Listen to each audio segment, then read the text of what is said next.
కుక్కలు పిల్లులకు ఆహారంగా పక్కన పడేసే కోడి కాళ్లు వండుకొని తినాలని, దానిలో ప్రోటీన్లు అధికంగా ఉంటాయంటూ ఇటీవలే ఆ దేశ ప్రభుత్వం ప్రజలకు పోషకాహార సూచన చేసింది.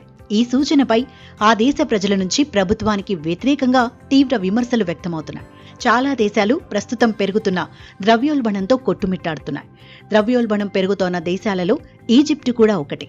దేవుడా, కోడి కాళ్లు తినే స్థితికి మమ్మల్ని తీసుకురావద్దు అంటూ గిజా మార్కెట్లో పౌల్ట్రీ అమ్మకందారులతో పాటు ఒక వ్యక్తి వేడుకుంటున్నాడు. ఈజిప్ట్ తీవ్ర ఆర్థిక సంక్షోభాన్ని ఎదుర్కొంటోంది. తమ కుటుంబాలకు 3 పూటల అన్నం పెట్టేందుకు కూడా అక్కడ ప్రజలు తీవ్ర ఇబ్బందులు పడుతున్నారు. చాలా మంది వ్యక్తులకు ప్రస్తుతం నిత్యావసరాలైన వంట నూనె, చీజ్ వంటివి కొనలేని లగ్జరీ వస్తువులుగా మారిపోయాయి.